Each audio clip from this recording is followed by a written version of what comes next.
नहीं।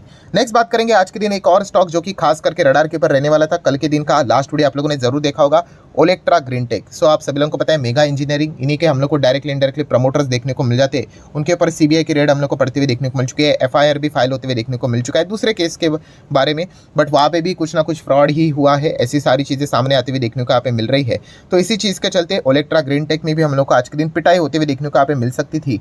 तो एक अनुमान था, वैसे ही कुछ होते हुए देखने को मिला एंड ऊपर से बाजार ने भी थोड़ा बहुत सपोर्ट कर दिया, आप चाहो तो ऐसा भी कह सकते हो। 4.25% की गिरावट देखने को यहाँ पे मिल चुकी है। सो ओलेक्ट्रा ग्रीनटेक अगर कंपनी की बात करें तो कंपनी तो जबरदस्त है, ई बसेस में हम लोग को काम करते हुए देखने को मिल जाती है। बट येस, ये जो इलेक्टोरल बॉन्ड का जो डेटा यहाँ पे बाद में पब्लिश हुआ और जब से उस कंपनी का नाम हम लोग को देखने को मिला, जो कि इन्हीं के प्रमोटर हम लोग को देखने को मिल जाते हैं, तब से लेके अभी तक अगर देखा गया तो काफ़ी ज़्यादा चर्चा इस कंपनी की हम लोग को होती हुई देखने को यहाँ पे मिल जाती है। काफ़ी सारे लोगों के कमेंट भी आते हैं कि सर अभी क्या करना चाहिए करके। ऑब्वियसली मैं कोई रिकमेंडेशन तो दे नहीं सकता, बट एक पॉइंट तो जरूर है कि ओलेक्ट्रा ग्रीनटेक ने काफ़ी अच्छे खासे रिटर्न्स लॉन्ग टर्म वालों को कमा के दिए हुए। आप देख सकते हैं 5-5 साल की बात करें, साल भर की अगर हम लोग यहाँ पे बात करें तो अच्छे खासे रिटर्न्स जरूर कमा कर यहाँ पे दिए हुए हैं। अगर आपको डाउट लगता है किसी भी सिचुएशन का, ठीक है, ये पर्सनली चीज़ मैं फॉलो करता हूँ कि किधर भी अगर आपको डाउट लगता है, ठीक है, तो वहाँ पे मतलब आप वो डाउट क्लियर होने के बाद अगर आ जाते हो तो भी यहाँ पे चीज़ें चल जाती है। वो हर किसी का अपना अपना मतलब बोलते हैं ना एनालिसिस होता है, उस हिसाब से होती है। अगर आप रिस्क लेना चाहते हो तो आप ले सकते हो, आप चाहो तो इलेक्शन के बाद जाना चाहते हो तो जा सकते हो। ये सिचुएशंस के हिसाब से खेलना पड़ता है। आप ज़्यादा रिस्क लेते हो और अगर आपका एनालिसिस सही जाता है,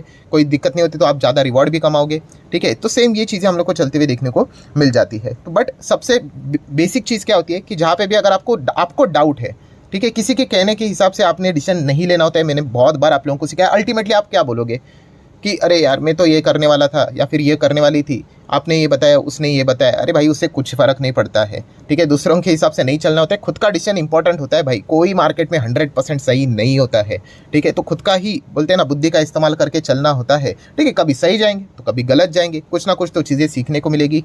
तो ये पॉइंट यहाँ पे रहता है। सो ओलेक्ट्रा ग्रीनटेक की अगर हम लोग बात करें, जो चीज़ें हम लोग को देखने को यहाँ पे मिली, आप चाहो अब सेफर पोजीशन पे खेलना चाहते हो तो इलेक्शन के बाद वापस एंट्री करने का विचार कर सकते हो, ठीक है। तो उस हिसाब से अगर आप प्लान कर सकते हो सारी चीज़ों को, ठीक है। हर किसी का अपना अपना ओपिनियन।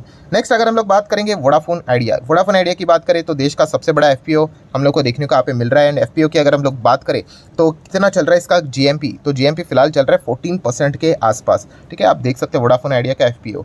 सो यहाँ पे भी सेम वही चीज़ कहना चाहूँगा, जो जाना चाहते हैं जा सकते हैं। मैं यूजुअली क्या करता हूँ, बिजनेस को देखकर जाना पसंद कर देता हूँ, ठीक है। एंड देखो छोटा, सेम वही कॉन्सेप्ट बार बार रिपीट होता है। छोटा पैसा लगाना अलग बात है, इसका मैंने कितनी बार आप लोगों को एग्जांपल दिया। आप मुझे कहोगे कि सर आप 100 रुपये, एक एग्जांपल दे रहा हूँ भाई, 100 रुपया लगाओगे, चलो ठीक है यार लगा लूँगा, 1000 चल लगा लूँगा, कोई दिक्कत की बात। सर क्या आप यहाँ पे 1 करोड़ लगा दोगे? मैं पागल हो क्या? आप समझ रहे हैं? यहाँ पे ये चीज़ सबसे इंपॉर्टेंट होती है। यही चीज़ हम मतलब रिटेल इन्वेस्टर देखते ही नहीं है। आप कितना क्वांटम लगाते हो वो सबसे ज़्यादा इंपॉर्टेंट है। क्या मैं पेनी स्टॉक में एक्सपेरिमेंट नहीं करता हूँ? बिंदास करता हूँ। कितने सारे हैं मेरे पास कुछ पेनी स्टॉक ऐसे जिसने 400% के रिटर्न दिए हैं, किसी ने तो 600% के रिटर्न दिया है। बट दो तीन क्वांटिटीज़ है मेरे पास। क्यों?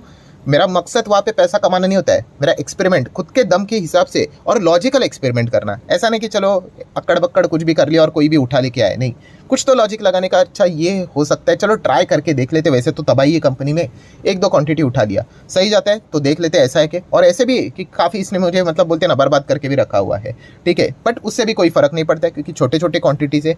तो ये पॉइंट हम लोग को समझ में यहाँ पे आना चाहिए। प्रॉब्लम क्या होती है कि लोग मतलब शॉर्ट टर्म में क्विक रिच बनने के लिए जाते हैं और फिर मतलब बैंड बच जाती है। तो सबसे इंपॉर्टेंट चीज़ मैं यही कहना चाहूँगा, जो लोग पूछते हैं ना वापस वही गलती कर लेते हैं वो। मतलब देखो गाड़ी घूम फिर कर भाई किधर भी चले जाओ आप, ऐसे ऐसे करके वहीं पे आके रुकती है। कौन सा?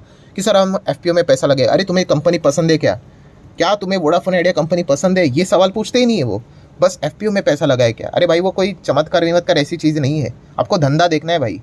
जिस दिन आप ये चीज़ें समझ लोगे आप सही डायरेक्शन में चल पड़ोगे, ठीक है। और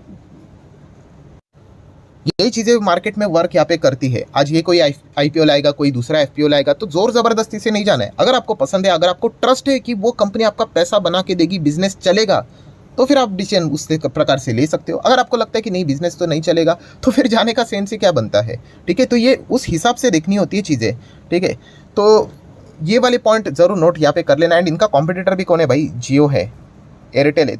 तो ये चीज़ें आप लोगों को यहाँ पे पता होनी चाहिए। तो देखिए शॉर्ट रेंज में छोटा मोटा परफॉर्मेंस ये दिखा सकता है, बट एकदम ही ज़बरदस्त ये चमत्कार यहाँ पे दिखा देंगे। इसको मैं डिनाई नहीं कर रहा हूँ, बट उसके लिए वो नंबर्स बता देते हैं हम लोग को कि कब करेंगे करके। बट इनके ऊपर इतना हैवी कर्जा है भाई कि इनको रिकवर करने के लिए मुझे तो ऐसा लगता है 10-15 साल भी यहाँ पे लग जाए, इतना टाइम यहाँ पे लग सकता है। आप बैलेंस शीट देख लो यार, आपको समझ में आ जाएगा।